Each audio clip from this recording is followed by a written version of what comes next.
Hi, Christina. Thanks so much for meeting me today. Thank you for having me. Well, I'm thrilled because this month at MOHR Retail, we are going to be highlighting mothers in retail. And I certainly know because you and I go back over 20 years, and I have some fond memories of how I knew how much of a challenge and balancing motherhood as well as a retail career was. But before we get started on that story, and then I've got some questions for you about how you have navigated motherhood and a career and successful careers in retail along the way. I thought I'd have you share a little bit about yourself, how many children you have, and your retail career. Can you go ahead and elaborate Thank on you. that?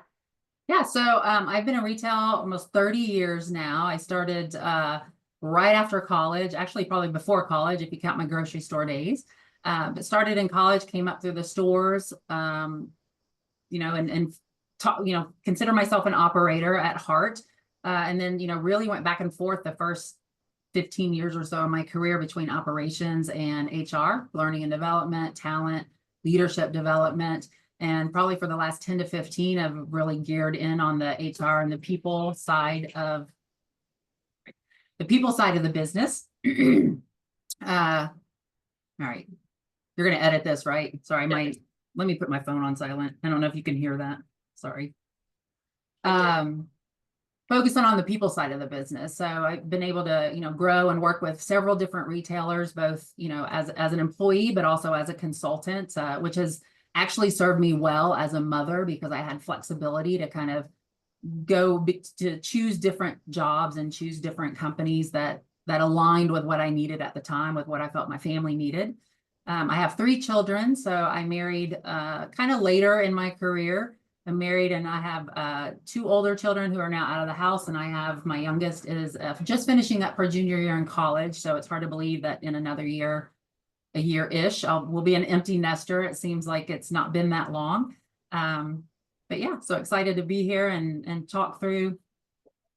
Well, you and I have some history, and I just remember, I know I didn't have children, but I got married, and one of the reasons is I got married too late because I was focusing on my retail career. And when I made the transition, I had a career with Bombay Company and G Briggs Men's Women's Traditional Clothing Company, and then Sunglass Hut. And that's really when they moved to Ohio, and a company moved from Miami to Ohio. I had to make the decision because I had just got married, and so luckily I made the transition and I started working with MOHR Retail. And one of the first client visits was you at the Bombay Company, and we got to know each other. And then you transferred to North Carolina from Dallas, Texas, Yeah. to take the job with Family Dollar. And we worked with you, and you and I had worked really hard to bring retail multi-unit management at the time. Now it's retail multi-unit leadership to the masses at Family Dollar. And you worked hard to get that contract signed. And you were giving me the contract that Monday morning, and I went to call for our appointment just to go over everything, and they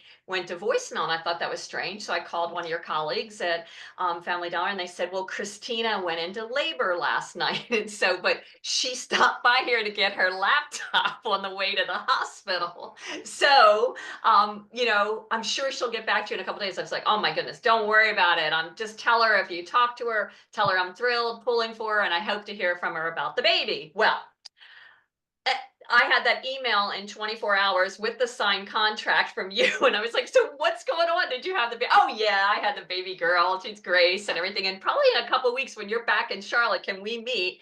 And I remember going and working on the implementation strategy at your house 2 weeks after you had Grace. So when I think of a woman who is a powerhouse in retail and then being able to balance motherhood, and I know I've seen your children, all 3 of them, raised over the 20 years we've worked together, either as a client relationship or a colleague relationship when we've done work with MOHR Retail.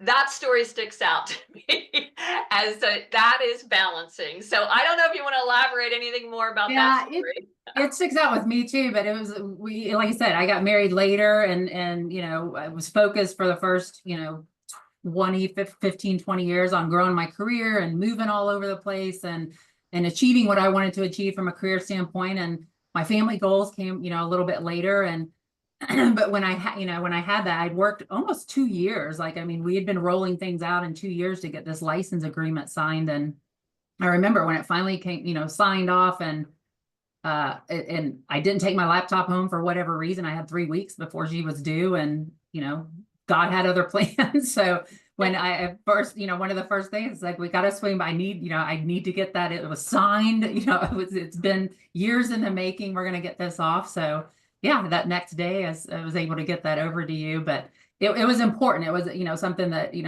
not that my child wasn't, and, I got to take a lot of time off with her. And like you said, you were gracious enough to come over to the house, and we were able to kind of keep things moving and hit our deadlines. And I think that's what moms do, right? You have to juggle between work and career, and do what work and family, and do the best you can under the circumstances.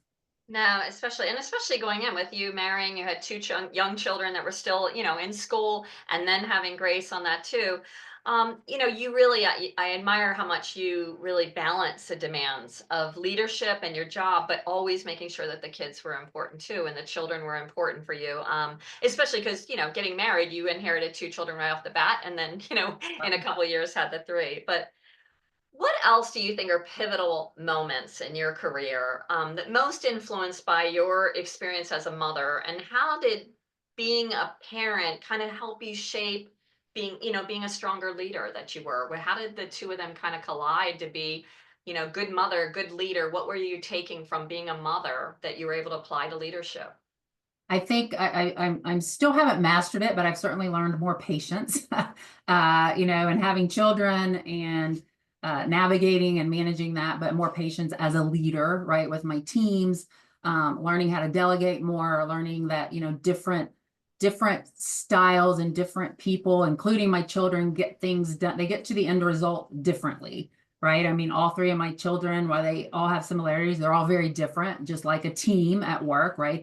They've got, similar skill sets, but again, different personalities. And I think you have to lead and parent, right, in a family sense, to those personalities, and what's going to really make that child or that team member tick, what's going to help motivate them, what's going to help drive them.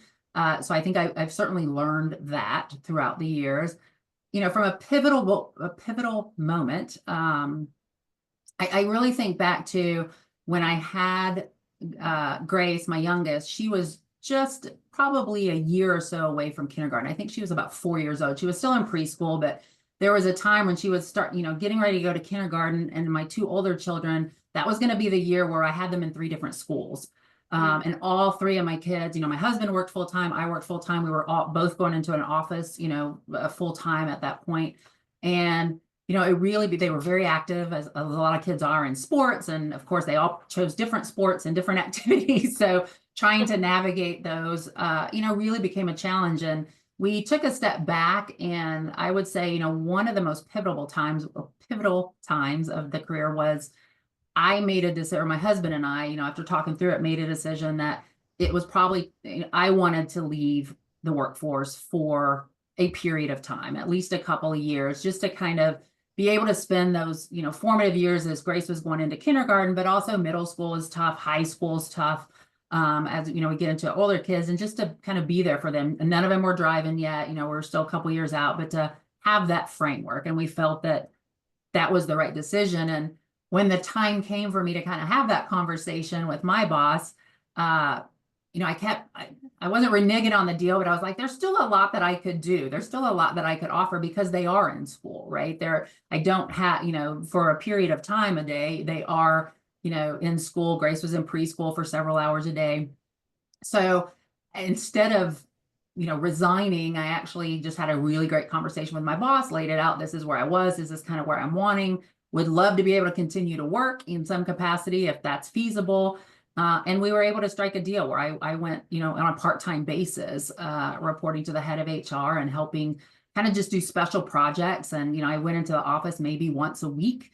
And, at that time we really weren't doing remote work. There wasn't a hybrid work policy. I think I was the only one in the company that was working in that capacity. And I felt really fortunate for that, because it took away some of the guilt that I had on trying to be everywhere at one time, for my husband and I having to divide and conquer and get kids everywhere. So I was really thankful for that time, and to have a leader that understood, this is what's important to me now. Like I said, I'd spent so many years building a career, and I knew would come back, but I also didn't want to kind of leave completely. So I was able to do that for a few years, which I think, helped shape, the flexible work schedule that I came to appreciate, as my career grew.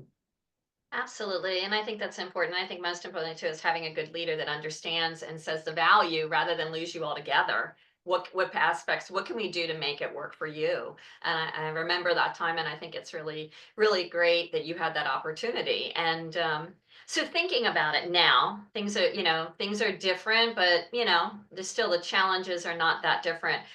What advice would you give women in retail who are currently raising children and striving for their growth and their careers and building a career at the same time? What advice would you give, the women that are facing what you did 20, 15 years ago? I think first of all, you got to give yourself grace. Is that you can't be everything to everybody. And that's been a hard lesson for me to learn, because I can be a bit of a perfectionist and I want things done, the right way and this way. But you have to, you can't be everything to everybody, and you got to pick and choose what's most important. I think, I've been fortunate for the last 3 companies that I've worked with. We have a flexible PTO policy. And honestly, I don't know that I'd work for an organization that didn't have one of those, because when you've got a set time limit where you've only got 3 weeks a year or 4 weeks a year, that's tough, right? When you've got kids that have breaks Absolutely. on school, and you've got holidays and everything else. But being in an organization that said, work hard, do what you need to do, but then we want you to be able to take time for your family. And if I need to knock off a couple of hours to go to a game or to go to an event at somebody's school, then I can do that. And it lessens the guilt, I guess, that I'm leaving somebody behind. And I think you also surround yourself with great people.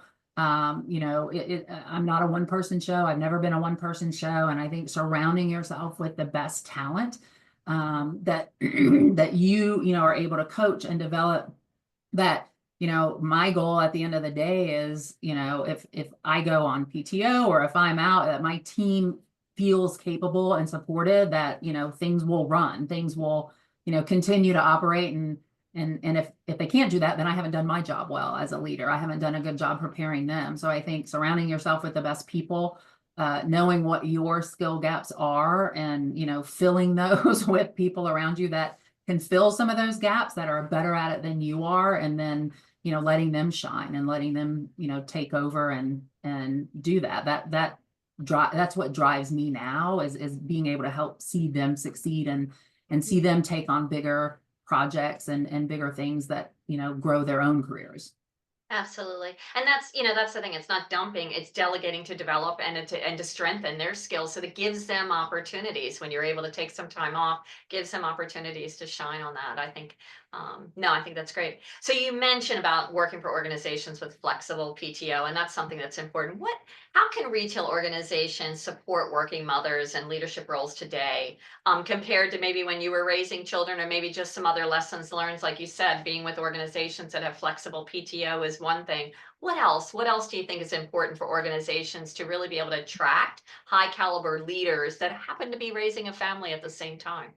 Yeah, I think, benefits are always important. I mean, we were just having this conversation the other day about, paid maternity leave, paid paternity leave, paid bonding leave, right? So not even just, when you've given birth or you have a new child, but if you need to take off just for bonding with the child, whether it's adoption or whatever that may look like. Daycare, reimbursement, certainly, benefits have a big part of it. But I think more importantly, it's a culture of an organization, is that it's performance based. It's not about when you clock in or when you show up. I actually think, with all the bad and all of the challenges that COVID brought, I think there were some good things that came out of it. Is that, for years working in the HR and the people space, I lobbied myself, my team lobbied for work from home or hybrid working, or even if it's one day work from home, and we're successful in doing that in some organizations where it was okay, one day a week you can work from home, or 2 days a week. Well, COVID really kind of turned that on its edge. Is that there's still companies out there were when I was working for them, and I think there still are, that especially with all the companies talking about return to the office, right, that you have to come back. or, the reality is they're coming back to the office, but they're on Teams calls all day long, and maybe they're, that's not every industry, but I think certain for retail, because we work, our population, our frontline workers are out in the field. So, who we serve is out in the field. And I think COVID's kind of taught us that you can be productive and drive results and exceed results, even with a hybrid or remote workforce. So I think that's important that we learn from that, and we, continue to strive that. I think that's one, it certainly worked for my team. Most of my team is remote. I've got a couple that come into the office a few days a week. I work fully remote, and go maybe once a week, once a month into the office to connect with my team. But again, I feel like we have good relationships. We're able to connect virtually. I think technology's come a long way. So I think, again, but at the end of the day, it comes down to the culture that the company drives and what they're willing, to accept. And if you've got leadership in the company and a culture that rewards performance, and you work hard, you play hard, and realize that people have lives outside of work, and that they've got policies and benefits that support that, I think that's the best of both worlds. Absolutely. And I think also, just like you said, in today's workforce is, it's made up of not the traditional leader, traditional husband and wife. And there's other times like that bonding time is really important when they adopt, whether they be a same sex marriage or, or a traditional couple, whatever. I think just being able to provide options for everybody then and to really kind of meet everybody where they are. So Christina, this has been a joy to talk with you. You've been a wonderful client of mine, a wonderful colleague of mine, and certainly a friend. But you've always been a woman that I've admired as a mother. And to celebrate the mothers in retail this month, I'm so glad to kick off this series with you. And I also just want to wish you a very, very happy Mother's Day. You deserve it. Thank you so much. And a happy Mother's Day to you as well. Thank you.